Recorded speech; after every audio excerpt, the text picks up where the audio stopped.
And Prop 13 as well. So find your way back to your tables. And I will begin the introductions. On my far left, your far right, representing the National Federation of Independent Business, CA, as California, as their state director, Mr. John Kabatek. Let's hear it for John.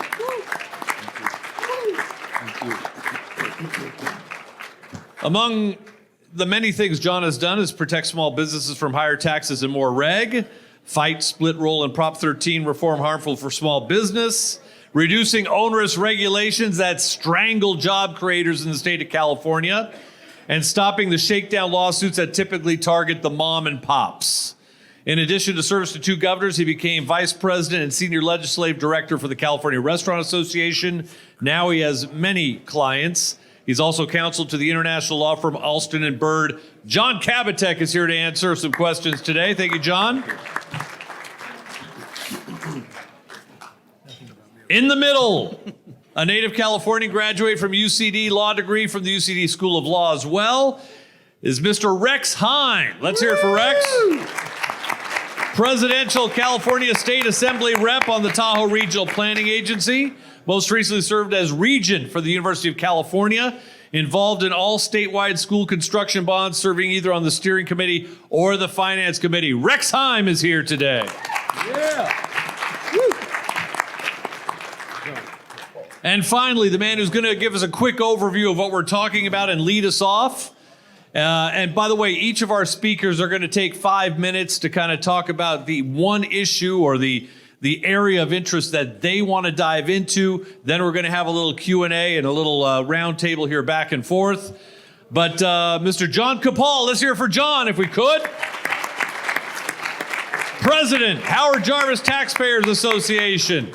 He's a graduate of Marshall White School of Law at the College of William and Mary, where he got his JD, and he served as an attorney with the Pacific Legal Foundation, specializing in tax issues and political law. Let's start off with John. Why don't you give us an overview, if you would, sir, please? Yeah, thank you very much, Kelly. Pleasure to be here. It is amazing that all of you would take this much time out of your day, particularly because AOC tells us we've only got 12 years to live, and the fact that you take a couple hours out of your day when the clock is running out in the world, at least that's what Alexandria Ocasio-Cortez tells us. I'm just going to give you a brief overview for a lot of young people here who probably don't know what Proposition 13 is, but very brief overview.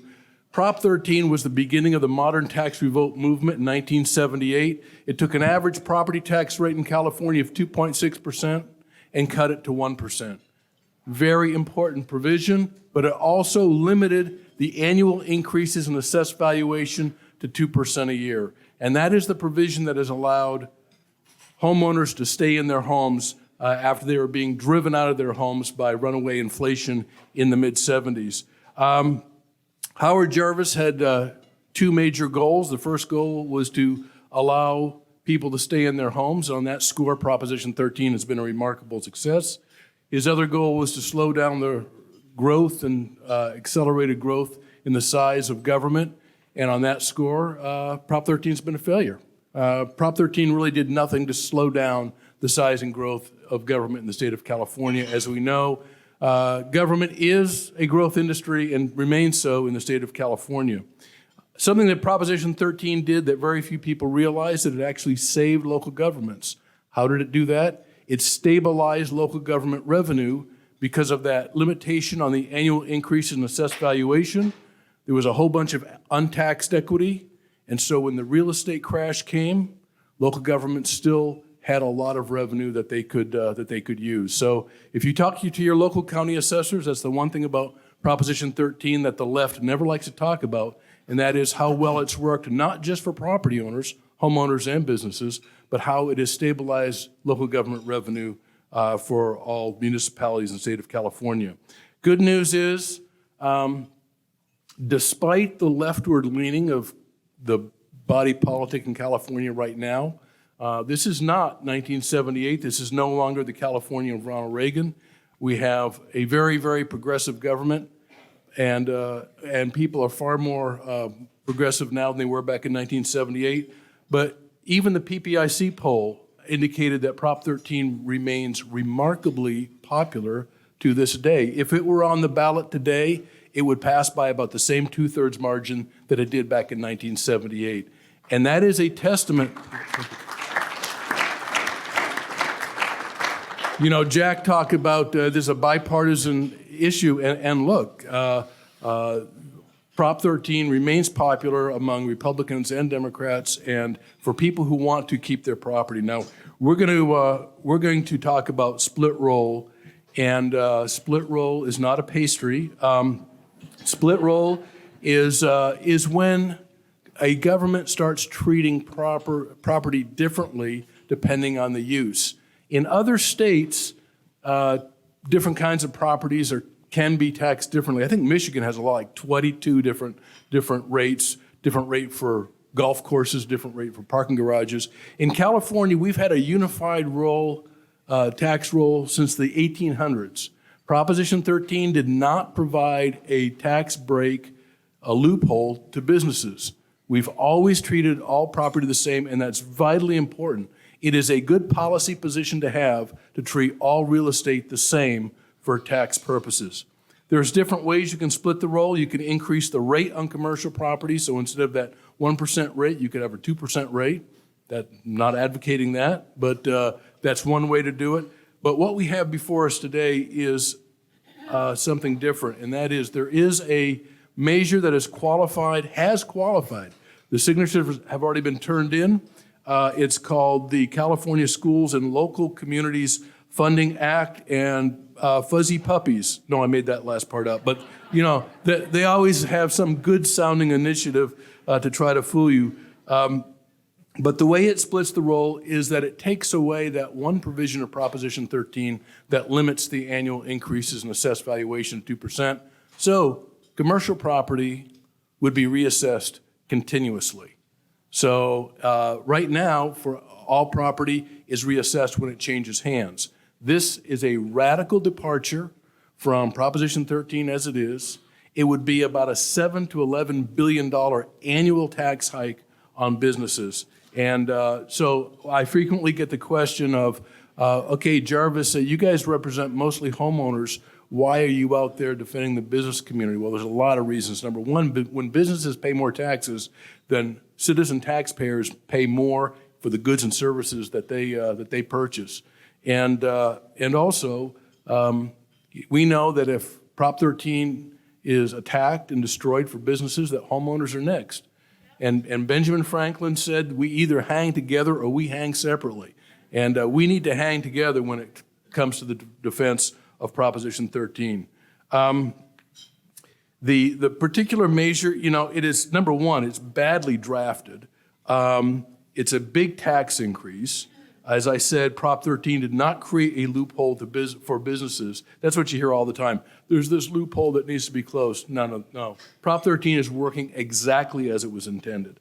There would be huge negative impacts, economic impacts to split roll, higher prices, job losses. There's been a number of studies out there talking about the impact on businesses. And by the way, it is also universally detested by the county assessors, because if they have to continually reassess property to full market value, they're going to have to hire armies of new deputy assessors.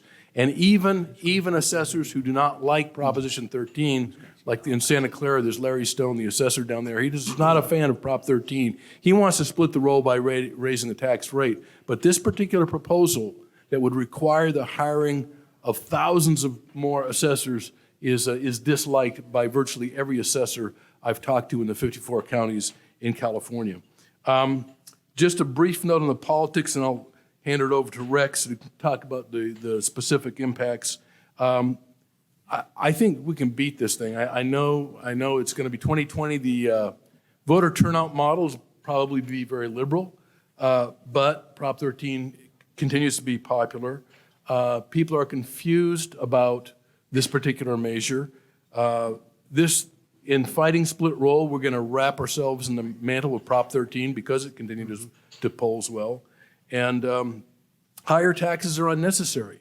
We have the highest income tax rate in America. We have the highest state sales tax rate in America. We have the highest we now have the highest gas tax in America. And even with Prop 13, we're not a low property tax state. We rank 17th out of 50 states in per capita property tax collection. So we don't need the tax. This is a foolish policy. We don't need to give businesses one more reason to leave California because we already have that problem of them leaving. And so now that I've mentioned businesses, I'd like to turn it over to Rex. Rex. Thank you, John.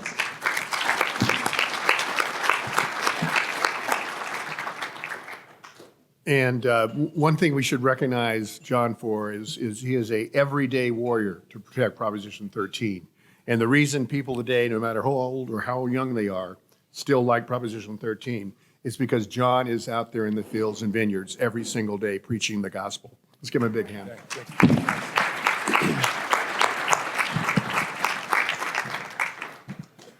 Well, let me go over the measure just again a little bit. There's a couple of points I want to make. First off, I think you all know the governor has a $215 billion budget for California this year. $215 billion. We have a surplus of $21 billion sitting over here. That's on top of the $215 billion. And then we have the rainy day fund of $16 billion sitting over here. That's over here, not being touched. And on July 1, guess what happens to all of us? The gas tax goes up. Right. We're going to have another increase in the gas. They're just coming down a little bit. They're going to fake us out. We're going to, oh, I don't need to buy it yet. And then you're going to go there on July 2nd and go, oh my God, it's going to shoot back up. So buy your gas before the end of the month. My consumer tip of the day. The measure not only creates a situation where properties are reassessed, commercial properties are reassessed within every 3 years, as opposed to the protections they currently have, that we all have under Prop 13. But the other draconian thing it does is that all commercial properties in California, all business properties, have to be reassessed to a 2020 value. So I want that to sink in for a second. Right now, you get reassessed when you do something major to change it, or when you sell it and somebody else has that problem. Your property is going to be reassessed. So let's say you bought that property in 1990, or 1995, or 2005, or God forbid, 1980. And you're now suddenly, you've been paying on those taxes. Now you're going to suddenly get a bill for 2020 values with no preparation. Hello there, here it is. Just think about that. Let that sink in and think for a moment when you bought your property. Or think for a moment where you're leasing property when that property was bought. And all of a sudden you're thinking, wow, this is a bigger nightmare than I'd even thought. Because the rate of property values, I'll just tell you this much.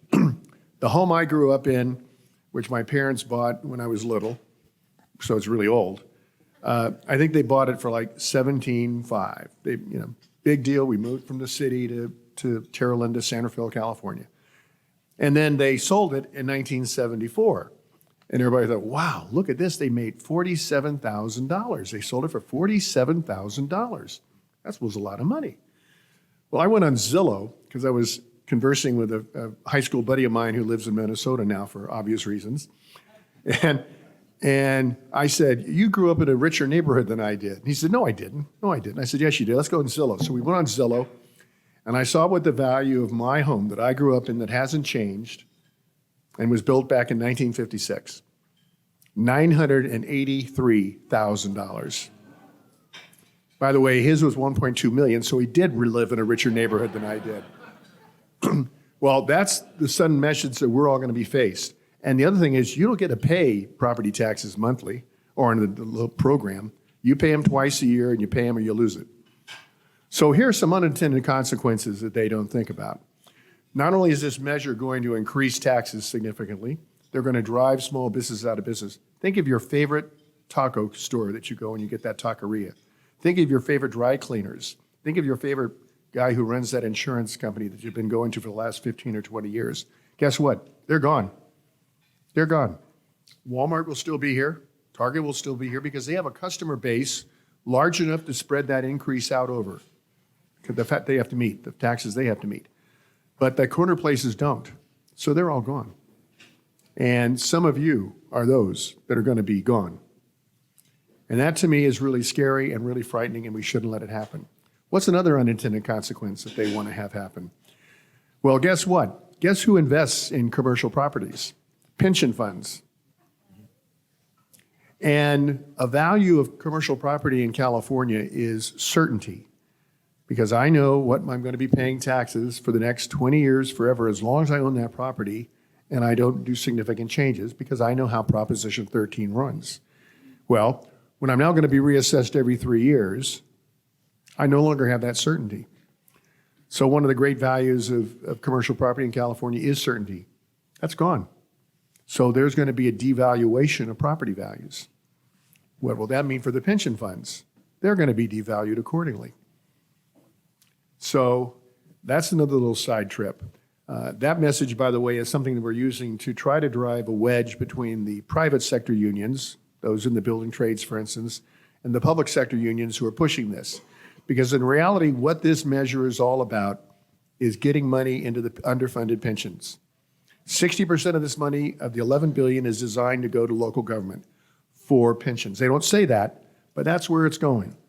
40% of it is designed to go to schools. For what?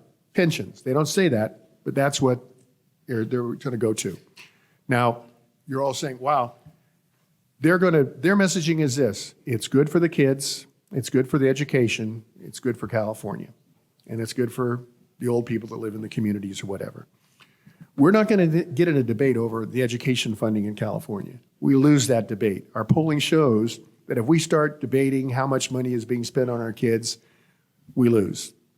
We're going to talk about over and over again the fact that it's the first stake in the heart of Proposition 13. And make no mistake about it, it is the first. They have no desire just to stop with the business side. They're going after the rest of John's members. That's you. That's exactly right. So those are some of the consequences that are out there. This morning, I already flew down to San Diego, spoke to the San Diego Chamber of Commerce, the BOMA down there, and they have some of the commercial real estate groups, and informed them about this. We did our overall presentation. We talked about the polling. We talked about our messaging. And our messaging is going to be protect Proposition 13. And we won't know the number of this measure until July of next year. So you won't have us talk about no on, because don't want to waste any money. It's cost about $7 million a week to be on TV. And with the kind of turnout that we're going to have in California, with being an election year for the president, and we all know, unfortunately, how the turnout in those kind of years go with the rabid rousing folks, and the new voting habits, which is you get same-day voter registration now in California. You still have this ballot harvesting. You're going to have as much cantankerous crapola, pardon my French, that you've ever seen. So we're estimating that potentially there could be as high as an 80-plus voter turnout. Whether or not they're real voters, we'll never know. But we're doing a campaign based on that kind of statistic. And we believe we can win if we focus our message and we turn on the troops. And all of you need to become messengers. You've all heard about those folks who go door to door and spread the religion and spread Americanism. This is your day to be those warriors. You are the Paul Reveres of 2019. Thank you. Thank you, Rex. John Kabatek, why don't you chime in on this? All right. Okay. Well, thank you very much, Kelly, and thanks, Jack and Lou and everybody. It's great to be here. How y'all doing tonight? Are you fired up? Fired up to protect Prop 13. It's great to be here, and I appreciate it. I know John Kupal mentioned that split roll, just to clarify, is not a pastry. Ironically, though, the majority of our legislature is puffy and flaky, so that is a fact. But we have an opportunity, I think, to really make some change here. Let me just ask by a show of hands, for those of you who are in, how many of you have a small business or work in a small business? Raise your hand how many of you own the property that your small business is in? How many of you actually rent your property, are renting or tenants within the small business? Okay. That pretty much squares up with a lot of what we see within NFIB. Well, I'm going to take just a couple minutes here because I know we're really eager to hear from all of you, get some questions and thoughts. I mean, John and Rex and I've talked. We'd really like to kind of hear from all of you. But, what this means to small business owners, I think what you will often hear from those who are really trying to poke holes through or completely eliminate Prop 13 is that, don't worry. We're going to smack this to the big guys, the big property owners. Don't worry. Everybody's going to be okay. How many of you buy that? All right. I didn't see one hand. And that is true because, as we all know, these costs will be passed on. At NFIB and National Federation of Independent Business, we find that and it's kind of emblematic by the show of hands here, 78% of our members nationwide rent their property. And I see some members like Alzada Knickerbocker, who is the avid reader. Hi, Alzada.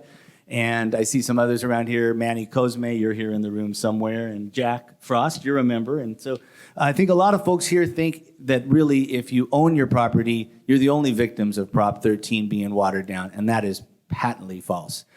There is something, as many of you may know, called a triple net lease that a majority of small businesses and tenants in commercial property are engaged in. And that is basically an agreement where the tenant agrees to pay, and they call it triple net because there's pay three things: all taxes, building insurance, and maintenance on property, in addition to other fees and services that are where there are costs. So you're going to pay. And I think at the end of the day, making sure that we're hearing from those of you about what the impact is. And of course, that ends up resulting in higher costs. You're either going to have to raise your prices or you're either going to have to cut. And one way or the other, that's going to affect small businesses. There are 99.2% of all businesses in California are small businesses. And this is one of the things people don't really understand is small businesses on average pay 3 times more to comply with taxes, 29% more to comply with regulations. And as many of you are familiar with, the issue of these ADA shakedowns. I see Diane Rogers, the Rancho Chamber. I know over in Rancho, we've had a lot of problems all over the place with these shakedown ADA lawsuits. California, 40% of the shakedown ADA lawsuits in America hail from California. And small businesses are the victims. So one of the things that we also found out is when we were polling our NFIB members, property taxes rank out of our problems and priorities that we do every year. Property taxes rank number 12 out of 75 problems that small businesses face every year. Ironically, the percentage of those who actually think that the property taxes are not a problem is 13%. But what we have actually found that really with this triple net lease, everybody's going to pay a price here one way or the other. And we have so many problems that our state's facing right now. Even the nonpartisan legislative analyst last year, when they were doing an analysis of the split roll, basically noted that raising business taxes relative to other states could, and I quote, influence some businesses' decisions about whether to expand in or move to California.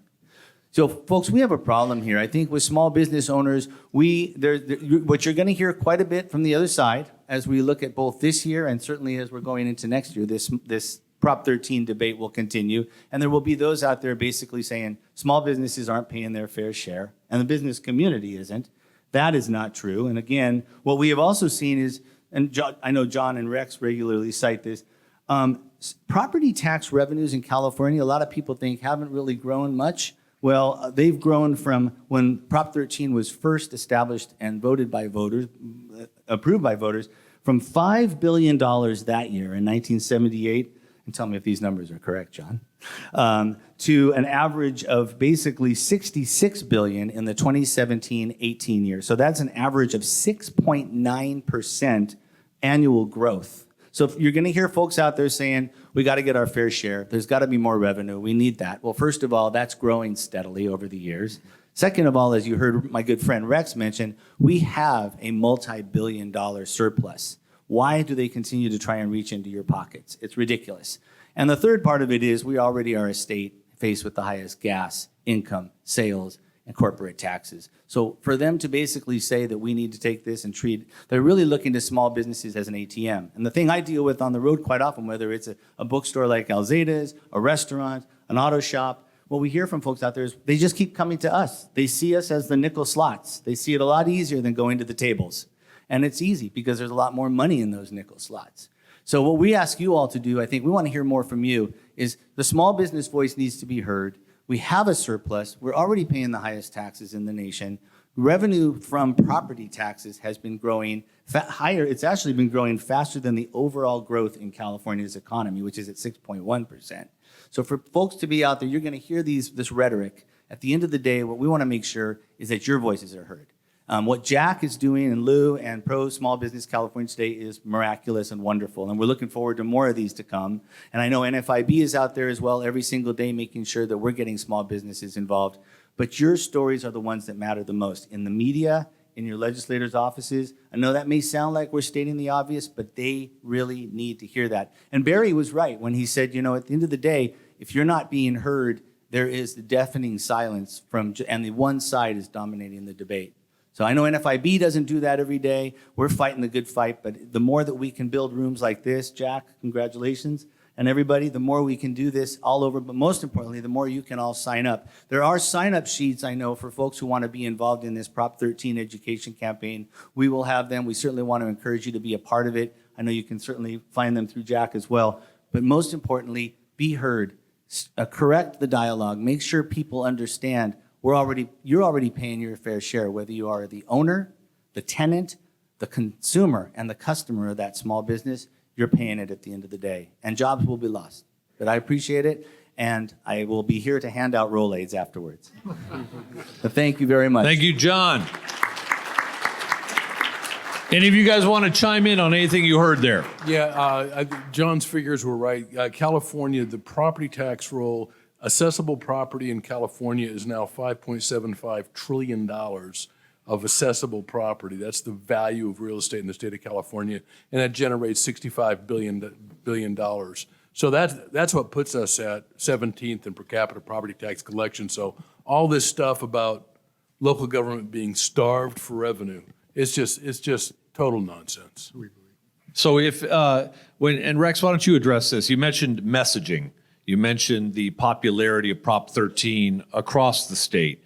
What other pieces of the message will resonate? I mean, for example, if people know that it's just a backdoor, non-transparent way of fixing what we all know to be a broken pension system, is that something that resonates with everyone, or is there a big part of the populace that thinks, well, we got to pay for it somehow? Could you repeat the question? Yeah, just what else works? What else works? I mean, we're going to hear the same argument each and every time. But for example, I didn't know Prop 13 was as popular as it is across the board, not just in this room. Yes, it was amazing. Our polling showed that in every category, Republican, Democrat, men, women, independents, on across, that it was averaged about a 60+% support for Proposition 13. And again, if they get their messaging out first, which is why what we're doing is so important, if their messaging gets out first that it's about the kids and we need to take care of everything, it's much more difficult for us to win. If we get out the messaging that, and our plan is to be talking about Proposition 13 and how important it is, and that any challenges to Proposition 13 have a very significant impact, we can win. I want to add, if I may, just a second, a little bit of the background of how this measure qualified, because I think it's very interesting and people should know this, because all of you get on your phones every day and probably some of you play in Facebook. This was originally started by a group called California Calls and Evolve. They're front groups for some of the public employee unions, and they every year go out and try to circulate petitions, and they were shooting for the year 2018. They were circulating their signatures, trying to get their votes so they could all together, but they couldn't get enough signatures to qualify to be on the 2018 ballot. So they just continued on gathering, which you're allowed to do, and then qualify to be on the 2020 ballot. Well, even then, they were having a tough time of making the total number of signatures they needed, until a princess came along and gave them $500,000, $500,000, to help them do that last umph to get qualified to be on the ballot in 2020. So the reason they're on the ballot in 2020, the reason they qualified, is that the Zuckerberg Foundation gave them $500,000. Now, you go, why would they do that? Aren't they a business? No, they are not. They are an organization that wants to be liked by everybody. And if that means the opinion leader types, they want to be liked by the opinion leader types, and they give money to causes that make them look good. So you can thank Facebook for making this be a vote we take next November. Yeah, Kelly, you asked about the messaging, and I think Rex is right. It's got to be, first and foremost about Proposition 13. Now, pensions are a real big issue in the state of California for people who are political observers. You know that. That's probably not the lead message, although I will say in the last 20 or 30 years, people are beginning to be more educated about pensions because it's in the news more and more. The second tier, something above pensions, I would say, is it's going to cost you more because we've got to counter the message that it's just going to be businesses. You've got to impress on people, well, what happens when Safeway has to pay more in taxes? What's that going to do to your groceries? So that you've got to find the things that are immediate connection to the voters. So it's Proposition 13, and it's going to cost you more, even though they say it's just corporations. And Kelly, one of the things that we've done, you all remember the campaign last November about Proposition 10 on rent control. And it was a measure that when we started the campaign against it, showed it passing overwhelmingly. And so we went out and we focused on, we need to go out and get some untraditional groups, the non-traditional groups, to be the face of our campaign. So if you recall those commercials, you saw the GI Forum, you saw the NAACP, you saw groups that you wouldn't normally expect to be standing up.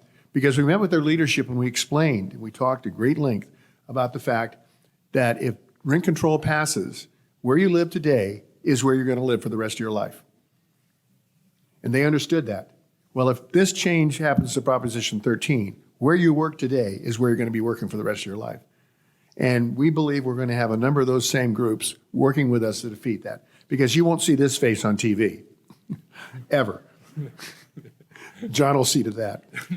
But we will be looking to have folks like you out in this room be interviewed and spokespersons and whatnot, because you have a very special message that resonates throughout California, and that is small business over and over again. From the initiatives that you have seen that may or may not qualify for the ballot in 2020, is this the number one threat to small businesses? Yeah, there's no doubt that this is the number one threat to small business. The other huge threat is there's two proposed constitutional amendments coming up through the legislature.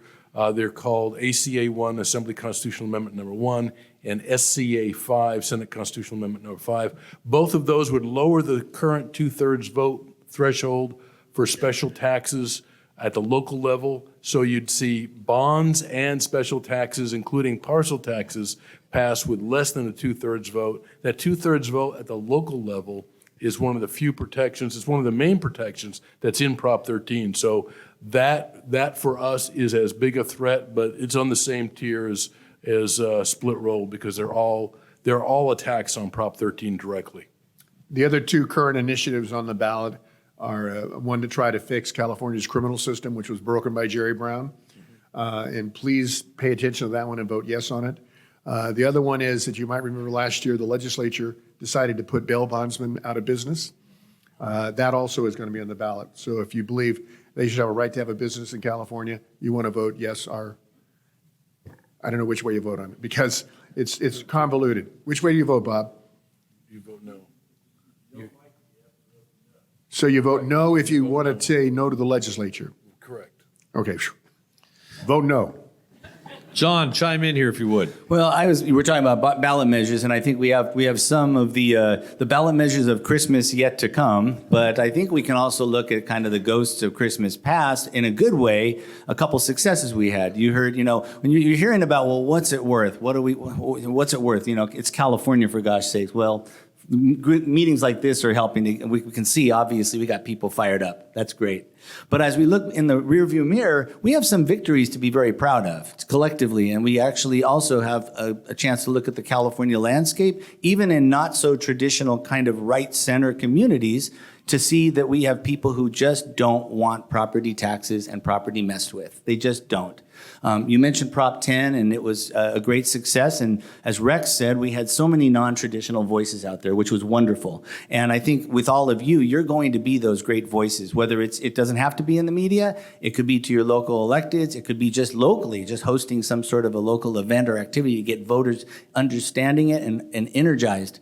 But so Prop 10's defeat was a big, big win. I think a big win in terms of, and a really telling to us that property owners, renters, and others out there, they just don't want to be fooled. And they realize this is the wool over the eyes. And frankly, that defeat was big. The other one that you can look at just on a more local level is Measure EE down in Los Angeles. That was about a couple weeks ago, was soundly defeated by Los Angeles voters. It was an effort. It was a 16-cent per square foot parcel tax.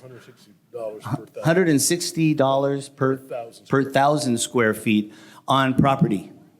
And voters rejected it. And people say, my God, right? Yeah, right? For those of you who... And go, tell them, go ahead. It was pretty bad. They needed a 2/3 vote. They got 46%. And that's in Los Angeles, very, very progressive jurisdiction, so it can be done if it's organized and if you keep your coalitions together. Yeah, I'm a financial advisor during the day. And sadly, there's not a family of means that comes through my office that does not ask the question, should I leave California? And I can give them the financial rationale, but of course, our lives are much more than finance. But I was telling my son the other day that 10 years ago, I had clients in one state, California. Now I have clients in 17 states. And I did no marketing anywhere else. This is Californians who have left. The great irony is, in my mind, is that some of the people coming in asking if they should leave are people who get pensions from the state of California, because their income tax on that will be so much less if they're living in Nevada or Florida, that's right. Which is amazing. Any last comments before we wrap this panel up? Yes, go ahead, John.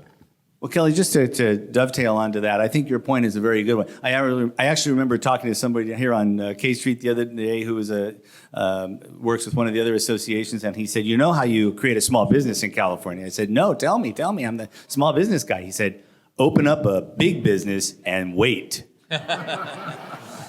And it almost feels that way, but I would say that there is hope. We see some things with Measure EE, we see things with Prop 10, we see people fired up, and I think at the end of the day, the most important thing you can do is be heard. I think that there are, the challenge with small businesses, Kelly, though, is that, unfortunately, unlike a Waste Connections, a larger business that may actually find a place in Woodland, Texas, small business owner, a person who has a cookie store, an auto shop, a little small business, they don't have a reload department. They don't have the funds to be able to do that. So a number of folks tell me, I'm just landlocked here. I'm stuck. It's kind of like when you go to a sporting event, you're inside the sporting event, you can't bring that 6-pack of beer. You got to buy the $14 one. So it's kind of like, well, not that I would ever do that, but it is very much with small business owners that many of them feel, I don't have the resources to relocate, and these are my family. This is the lady in the front, the people who work for me, this is my extended family. How do I tell them I'm shutting my doors? So be out there making sure that's being shared as well. Rex, last comment? Just thank all of you, because the fact of the matter is that you're here, and unlike the public employee unions and the other side, they, at our expense, have meetings. We're having meetings with you. They get told to go to meetings. You volunteered to come here. And let me tell you, that's so important. And each of you are going to make the difference in November 2020. Thank you. John, you want a last word? Yeah, the loss of business out of California is very real. There are three people you should be following. Joel Kalkin, who is a demographer who talks about the business flight out of California. He writes for Wall Street Journal. Again, Joel Kalkin is one. And if you've all heard of Victor Davis Hanson, he writes a lot on California and the ills and the problems that we have. And then there's another guy, Joe Vranich, who used to live in California, who actually tracks the businesses that have left. He researches each one, and the stuff he writes is extremely depressing. So they do have a bar over there, so you may want to hit the bar after this. But those three guys write a lot. And if you want to learn more about pensions, Marcia Fritz is sitting right over there. She knows more about California pensions than anybody else in California. And so some people will move, Kelly, some people will move. I'm going down with the ship. I'm a big hiker, and I love the Sierras, and I'm a wine drinker. And in Kansas, no mountains, no wine, so we're staying here. Thank you. Sounds good. Let's hear it for John, and Rex, if we could, for our first panel. Thank you, gentlemen, very much.